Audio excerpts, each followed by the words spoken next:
Well, hey there, Mama, and welcome back to the Mom's Overcoming Overwhelm podcast, episode number 163. I'm Emily McDermott, and I'm here beside you on this journey as we work together to declutter your home, head, and heart. I am always looking at the answers to the membership questions in the free Facebook group at tinyurl.com/moms overcoming overwhelm. And all the time I hear, Emily, I'm so overwhelmed by clutter and I don't know where to start. Can you please help me? And I have felt overwhelmed by many things in my life, including clutter. I'm actually in a season of things being very full and busy, and it's really easy to feel that overwhelmed feeling that you just want to avoid things rather than tackle them and maybe get over that overwhelm. So today I'm going to take you through my 5S formula to help you if you are feeling overwhelmed by the clutter so you can move from overwhelm to action. So what do you say?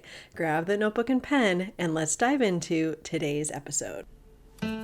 Hey there, Mama. Are you tired of all the stuff crowding your home, calendar, and mind? Do you wish you could say goodbye to the endless to-do list running around in your head? Want to declutter but don't know where to start? You're in the right place. Welcome to Mom's Overcoming Overwhelm, where you will find proven and practical solutions to declutter your home, head, and heart. Hi, I'm Emily, a wife, boy mom, and simplicity seeker. I struggled to get pregnant and felt overwhelmed until I discovered decluttering could create the physical and emotional space I needed to become a mom. Now, 2 kids later, I've transformed my life and motherhood by developing simple systems around decluttering, capsule wardrobes, kid stuff, cleaning and tidying, meal planning, time management, and more, and I can't wait to share them with you. If you're ready to reclaim the time and energy you crave, be present with your kids, and finally enjoy the life and motherhood you so deserve, let's kick overwhelm to the curb, shall we? Grab your lukewarm coffee, your notebook and pen, and clear off some counter space. Let's do this. All right, these 5 S's, I know that you're going to love them, and this can really apply to anything, not just clutter. But number 1 is to give your home the stress test.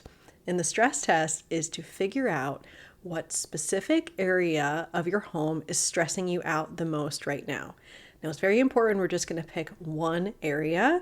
It could be that your entire house is stressing you out, but we're just going to pick one area. So think about an area where you're getting there's a lot of traffic, lots of things going on. So I'm thinking like your entryway when you first walk in. Your kitchen is always the center of a lot of action. Perhaps your toy room, your closet, maybe the dining room table, some sort of surface. And whatever you pick is going to be your focus for the week, because we're going to be working on keeping one particular area clutter-free, not your entire home. Okay, so we're going to use that stress test, and you can write things down so that once you're able to figure out one area, you can move on to the next. And number 2 is to say goodbye to the should storm. So I just finished reading Remaining You While Raising Them, which is a book by Allie Worthington. I'm hoping that, fingers crossed, we're going to get her on the podcast. But again, sometimes people have mentioned, stop shoulding all over yourself, the should storm. We don't want to focus on an area because we feel like we should have it handled by now, because that triggers a lot of shame. Shoulds trigger shame when it comes to, why don't I have my act together? Why is this always messy? Why does it feel so chaotic? So we don't necessarily want to do a big project like the garage or the attic. Maybe even your closet might be a little bit too much. We want to, again, avoid those emotional and sentimental areas. And we want kind of that big impact area that's really going to impact your day-to-day, that knowing that that's going to be clutter-free is going to allow you to breathe a sigh of relief. So remember, we're not going for the shoulds. We're going for whatever makes the most sense based upon that stress test. And then once we've selected that, we want to look at one area or surface within that room that will take you 15 minutes or less to complete. I always recommend in the challenges that we do in the Facebook group that we do something that'll take 15 minutes or less. Why? Well, I know for busy moms, First of all, if you think something's going to take multiple hours, you may not even start it. But if you take everything out of your closet and then your baby wakes up from their nap early, or perhaps you thought you were going to have time and then you get a phone call and you need to rush to your kid's school, you're going to be left with a mess. So we want to pick something that will realistically take us 15 minutes. Then if we want to do more, fine. So that might be one drawer in your bathroom vanity, one surface in your kitchen, one subcategory in your closet, maybe your short sleeve shirts, one part of your entryway or your mudroom. For example, like we have coat hooks right when you come in, so maybe you're just going to focus on those coat hooks. So we want to pick one place to start that you know won't overwhelm you, and it doesn't have to be like the perfect step in that list.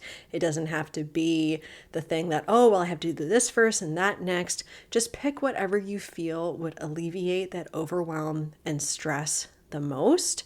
So for example, maybe we're going to focus on the surface of our sink vanity. Now, I personally get very stressed out by surface clutter. And if you know that about yourself, perhaps you could pick one particular surface, whether that be your vanity in your bathroom or the dining room table, or maybe again in the entryway, the surface might be, the top of a table right there. So just picking one particular surface in one particular area that you know that you can declutter in 15 minutes, but also can maintain within 10 to 15 minutes at most a day, hopefully less. And the number 4S is to set the timer and go. We don't want to overthink it. We don't want to make excuses why it can't be done, because if you want to make an excuse for why not to do anything, you can come up with it. And if you do get interrupted by a kid or a phone call or something after 5 minutes, do your best to come back to it later until the 15 minutes are done, because we are trying to prove our identity through small wins, which is something that I learned in Atomic Habits from James Clear. It's called identity-based habits. So if we're able to say, I am a person that values a clutter-free, tidy home, then we're going to be proving it to ourselves with these small wins of being able to clean this particular surface or this particular area and keeping it that way for the week. Because in order to have any momentum, we first have to get unstuck based upon a small but very decisive action. The 5th S is to systemize, or to create a system around how you're going to keep that one area clutter-free this week.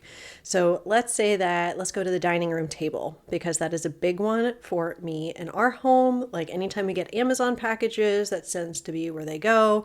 Any kind of like library books from the kids, it seems to be like this magnet, right? So what can we do to systemize that? We can do some sort of habit stacking, which would be after I'm done cleaning up the kitchen, I will go see if there's anything on the dining room table, open up Amazon packages and recycle the packaging. Or if I see library books on the dining room table, I will gently remind my children that the books belong on the bookshelf and not on the table. The thing about surfaces especially is that clutter attracts clutter. And if there's clutter on there, people think it's okay to just put more stuff on there. So that's why it's really important to develop these systems to maintain that clutter-free environment. You can also ask yourself, is there some sort of product or tool that will help me maintain this? When it comes to the top of your vanity, if you have products all over the place, maybe you could have a small bin or basket. That's what I use, that goes underneath my vanity. Something really simple to kind of corral everything so that you're able to keep that clear. So I hope that that's helpful. Again, let's go through these 5 S's. So number 1 is to give your home the stress test. Number 2 is to say goodbye to the should storm. Number 3 is to select one area or surface that will take you 15 minutes or less to complete. Number 4 is to set the timer and go. Try not to think too much about it. And number 5 is to systemize how you're going to keep that one area clutter-free this week. And I would love it if you could come over to the group at tinyurl.com/moms overcoming overwhelm and share how it is going for you. Now, as I mentioned before, I am moving to Thursday only for the podcast episodes, but I am planning to be a lot more active in the group. So I appreciate your support, and I will see you next Thursday. Bye for now. If you like today's podcast, here's what you can do. Just take 30 seconds to leave me a review. I know you're a busy mama. You're overwhelmed, in fact, but 30 seconds of your day makes such an impact. I'll be blessed by your words. They'll definitely make my day. And who knows, you might be entered for this month's giveaway. In Apple Podcasts, scroll down to write a review. Thanks so much for your time. I'm so grateful for you.